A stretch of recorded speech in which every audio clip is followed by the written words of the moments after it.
us a little bit more about your studio. You opened it there in Brisbane back in 1983, I think. Yes, so I've been here since then after a circuitous kind of route to this city.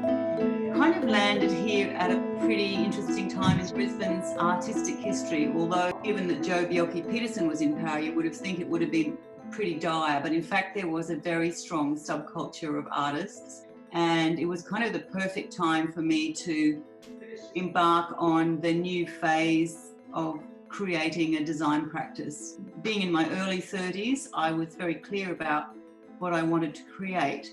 I trained as a jeweller in Melbourne as soon as I could possibly get out of school, and I was, a typical restless 18-year-old. So after a couple of years in my very fortunate apprenticeship that I got with the Hungarian diamond jeweller Laszlo Puja, I just wanted to embark and travel, and I met up with my first partner, another artist, and we had a business in Sydney for about 10 years. So I kind of honed my skills there in the practice. I think I'd learned a lot in the commercial sphere, and I wanted to start from the ground up on my own terms, exactly. Yeah. Is that your partner Mal in the background?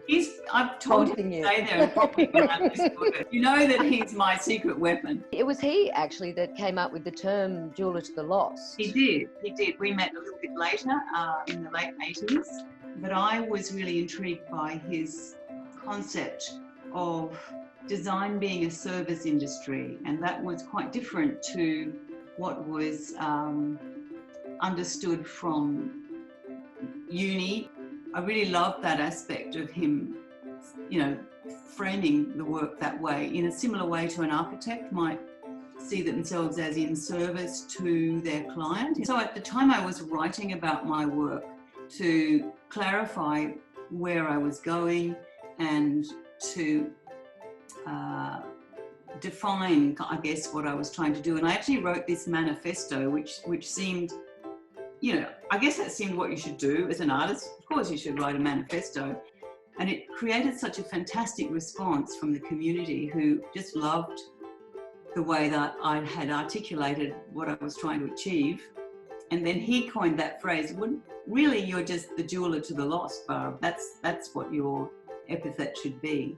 So he kind of thought, well, you're lost until you find your right jewel. But for me, it was a great term that kind of implied a search for meaning, and a search for a deeper engagement in this object that you were wanting to procure, that was going to have so much import attached to it. The process is enabling for the client to have some agency in the birthing of this object.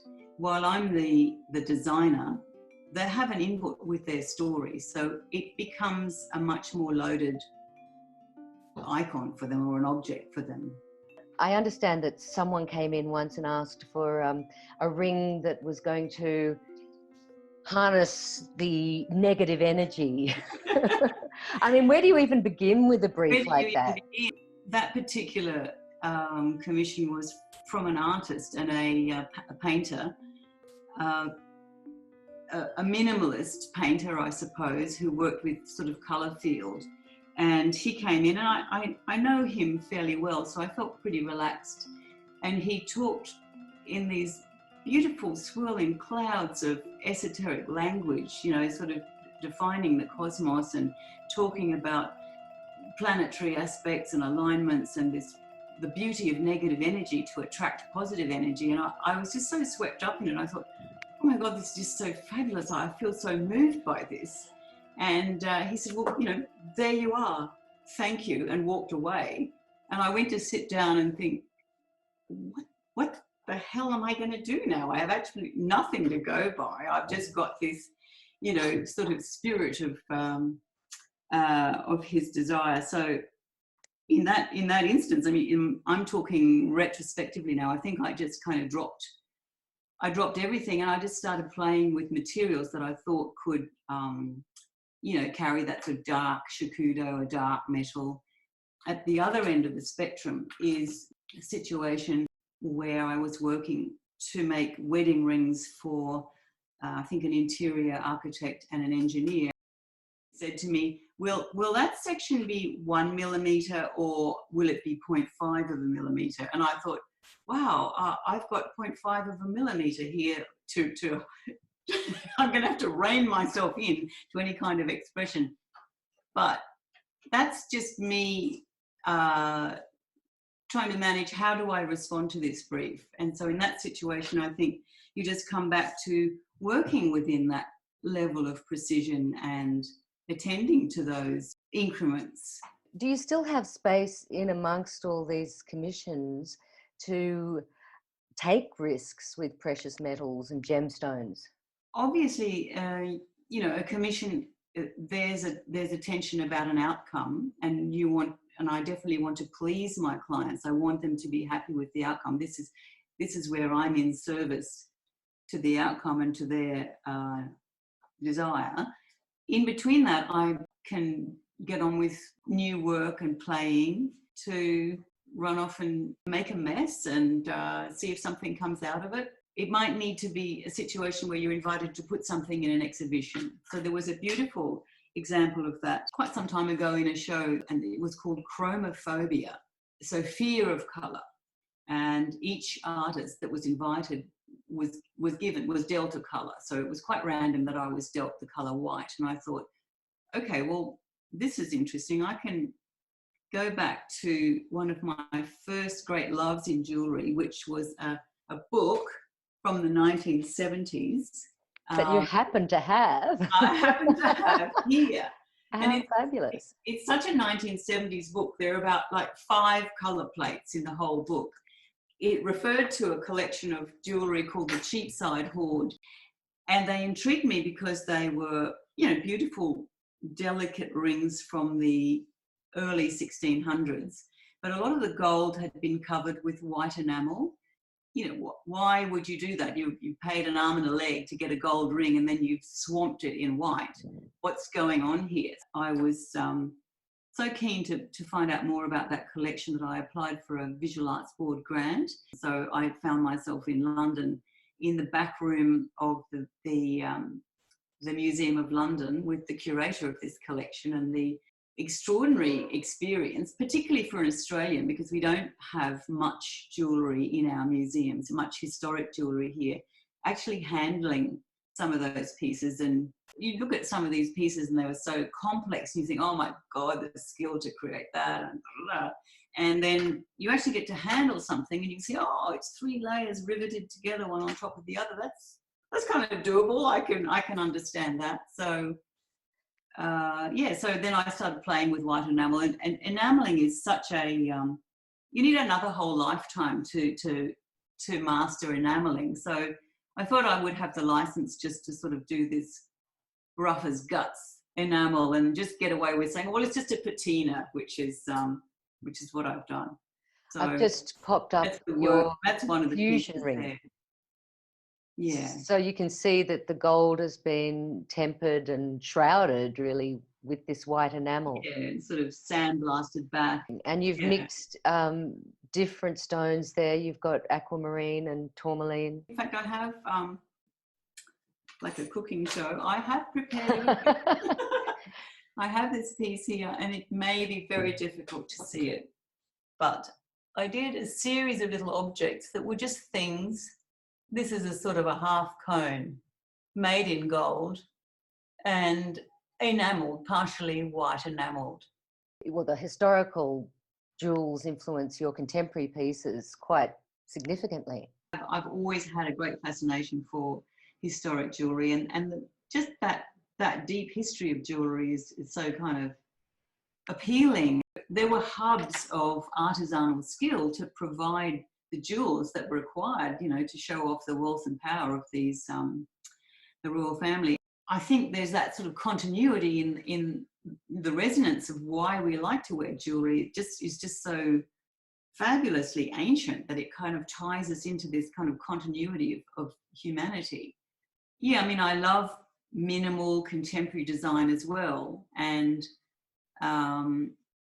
you know, I've got ranges that I apply myself to there, and I think that's just fabulous. But I think I always hark back to those kind of, those mystic objects of childhood stories where, they find the thing and, it's magical and it's hidden. And gems have that wonderful power, don't they? The story of the discovery under dirt of something glistening and magical. Yes, yeah. You mentioned, jewelry being a display of wealth and power in the past. Is that still, do you think, the function of jewelry, or what to you is the function? I mean, I think that does exist. I think it's more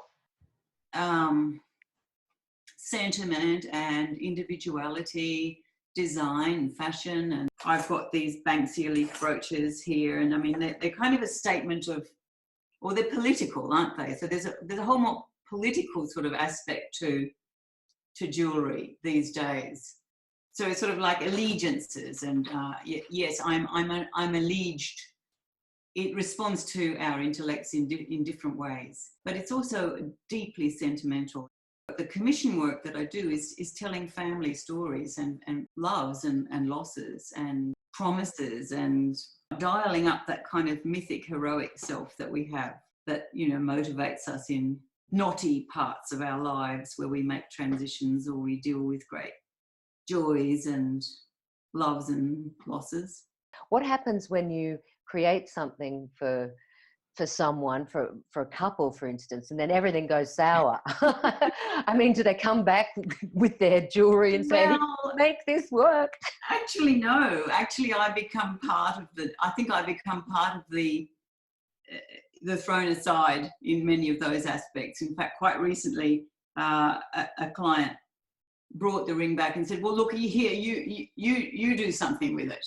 It's way too associated with misery and disappointment. Now I want you to sell it. I want you to sell it as it is. And I say, well, I can't. It's your ring. Maybe we can take the stones out and maybe we can melt the gold down. But yeah, literally they throw it back and say, you work it out. I mean, that's the thing about jewelry. You wear it on your skin, you wear it close to the body, you give it to someone you love. So it can't help but contain so much meaning for the wearer and the maker.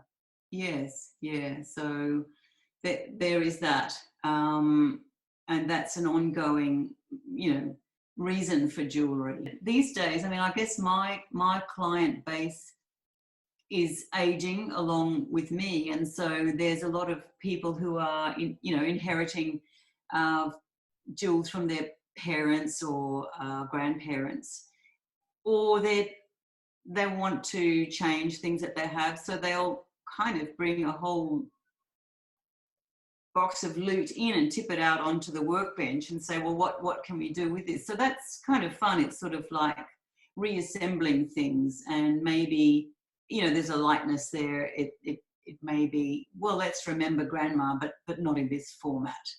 What do you like to wear? Because obviously you enjoy wearing jewelry yourself, and you've got some beautiful pieces on. What are you wearing today? I absolutely love earrings and a noisy bracelet. They're kind of probably my favorite things to wear. So I've got my signature bracelet on, which has got some good clanking action there, and I've got my white enamel lace dish earrings. I'm impatient with necklaces. I find maybe I was born with my umbilical cord around my neck, but I've kind of put necklaces on and then I rip them off very quickly. But rings and bracelets and earrings are my favorite thing.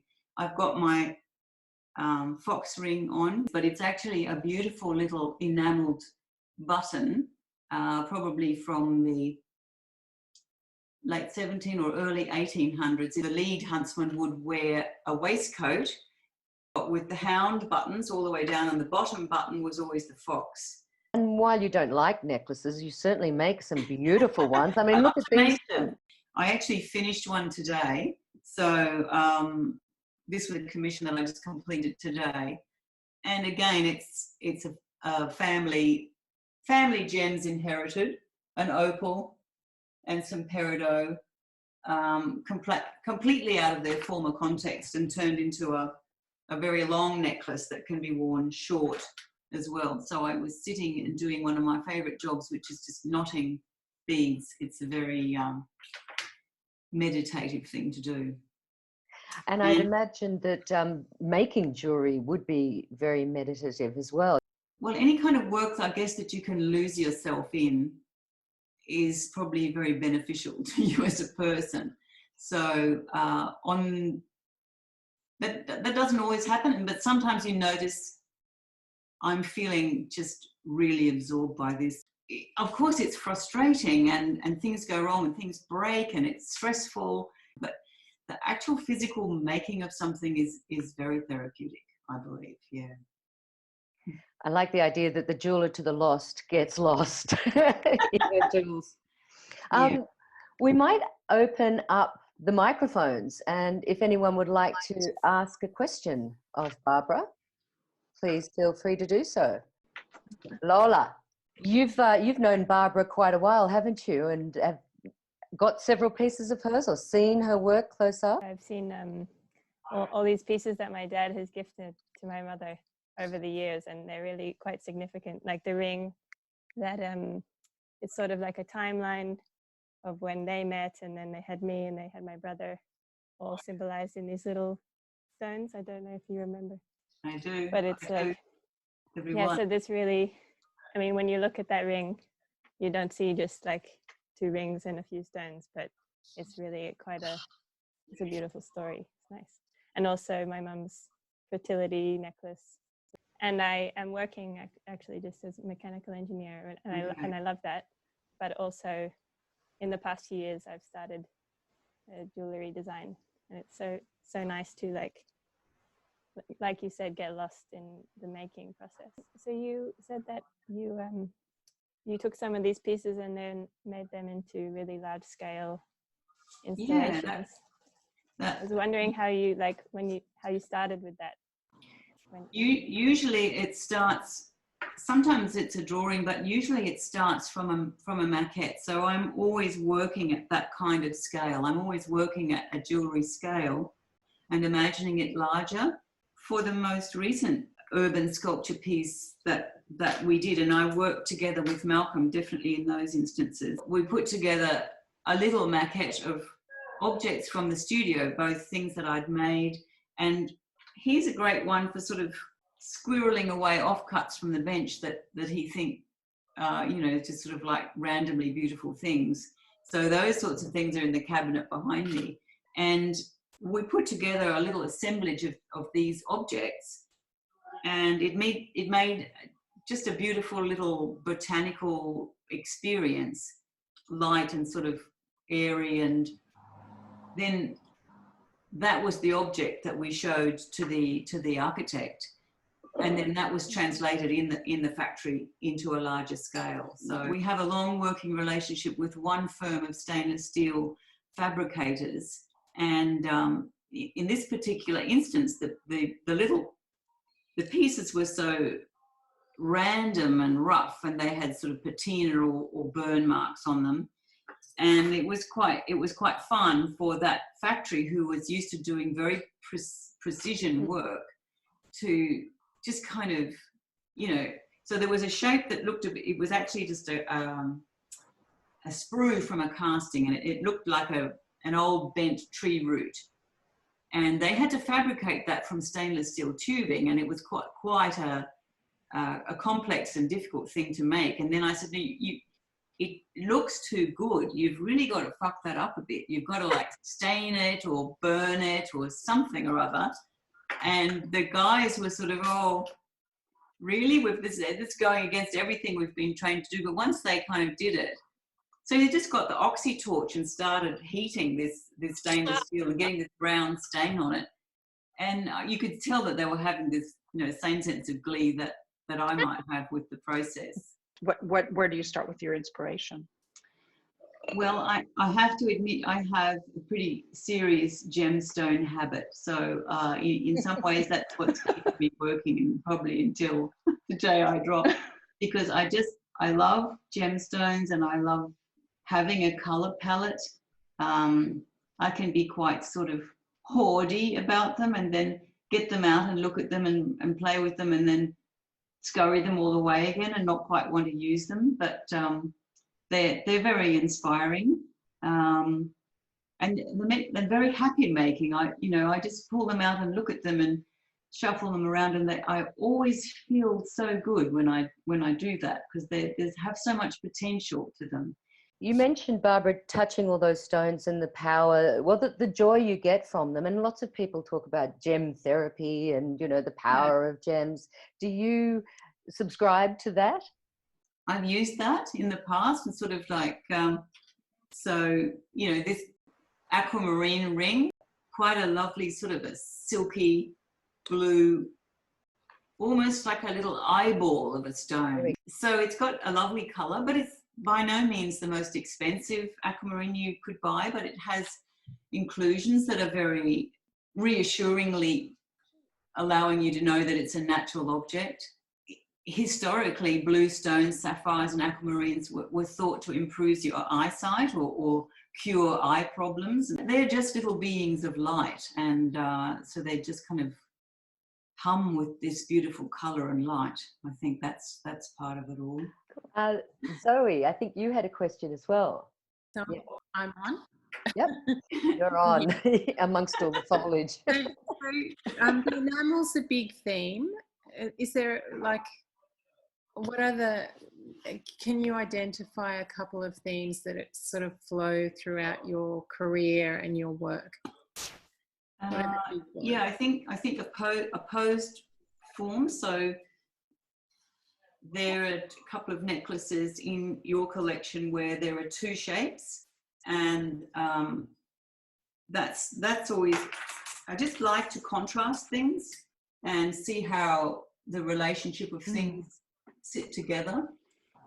So, and I guess that came out of this sort of signature bracelet, where you might be making a sentence of shapes. You might be saying, oh, these different shapes make up a visual kind of sentence, or they're kind of a language. So any way that you can get some kind of contrast where one form or one surface is playing off another, that's a perennial kind of appealing thing to me. I mean, I love textures. One of my Instagram friends said to me the other day, I posted a ring that we just finished that had a number of gems chiseled into the surface of a sort of a saddle-shaped ring top. And she said, Barbara, that texture is your superpower. And I said, oh, can I quote you on that? I really do. I love texture. It's just so, I love that whole 60s era of jewellery where, I can't think of the names of the people now, but they just seem to go mad with texturing gold, and it looks so fresh and free. And like punched metal and... Yeah, yes. You seem to have that it reappears a lot, that kind of disc that's been dipped into that saddle kind of shape. Yes. So where does the saddle shape, where does that come from? I don't really know. I might have to analyse that. I'm not too sure. Maybe it's a kind of a containment, or maybe it's a simple thing to do with metal. Quite often, solutions of what you can achieve effectively within a cost-effective period of time. You can dish it, and you've gone from flat to a curve to something that's got a little bit more interest. I noticed you said that people who love jewellery, Barbara, are serial offenders, basically. They don't need a reason to commission a piece other than the love of beauty. I wondered what your relationship to beauty was, just beauty for its own sake. I'm living with a collector. Collectively, our world is one of a dense collection of the decorative arts, and often a partner of a collector might act to curtail him or sober him back a little. But I'm afraid I think we kind of egg each other on, and both of us just love these things. It's this kind of loving and wanting to have it, and then wanting to display it and live with it and move it around and rearrange it. So I think we're just living in an incredibly visually rich time digitally. Malcolm can certainly take in much more visual data than I can. I have to sort of push back a little bit, but there's just so much fascination in what people have made, and in naive things as well as in skilled things. It's just our life, I think. Is there something in that cabinet behind you that you might be able to pluck out for us? Well, I did bring out a few things, and I think so. These are called Berlin ware, and I know that that you come from an antiquarian jewellery family, Nell, but you're probably familiar with this kind of cut steel. These are buttons, and they were made. I guess they made them pretty successfully in Berlin to be called Berlin ware. But they've pressed and faceted little pieces of iron, I guess, to look like glittering stones. They're just so fantastically made. You turn them over at the back and you realise each of those little faceted bits of steel has been riveted onto a back plate, and they just look like a constellation. And there's so much intelligence in how they're designed and made, and yet it was kind of a thing that was a costume jewellery item of the day. These little beaded flowers Malcolm purchased at some point in time. Each little petal is made from, 40 or 50 little tiny beads, and it's been threaded onto wire. Looks fabulous with what you're wearing. This is a brooch that is, it's a snake's lower jaw. Can you imagine? It's kind of got snake. It's made out of. It is a snake skin. It's a snake's part of a snake, and it's been made into a brooch with little gold bandings and a crossbar. I mean, how bizarre is that? Sky, were you interested in asking a question there? Yeah. Hi, Barbara. I just wondered, when you start a collection, do you have a sort of a layout first? I don't have a big picture. But I usually start with some concept, and then I need to make other things to match it. So we just recently did a new necklace that was just folded little wedge-shaped sheets. And that was made from gold bimetal, so gold on one side and silver on the other side. So having made a necklace, it really needs some more things to strengthen the concept of that collection. So we're doing some earrings to go with it. And I love that your forming stump that you had in the photo. It's an old butcher's block, and we put it on very sturdy legs. Great, I've got one actually out in the meat house here. Okay. I think it might become a forming. After seeing yours, I thought, I think it might become a forming block. And you can hang all your hammers around the outside and show off your hammers at the same time. Barbara, I wanted to know, in terms of being a contemporary Australian jeweller, how important is the Australian sensibility, our culture, our identity to your work? Probably in the beginning of my career, I was mad keen to reinvent the world and build this international practice that was anything but Australian. But in fact, you're always living in your own environment, and in the visual world that you're in.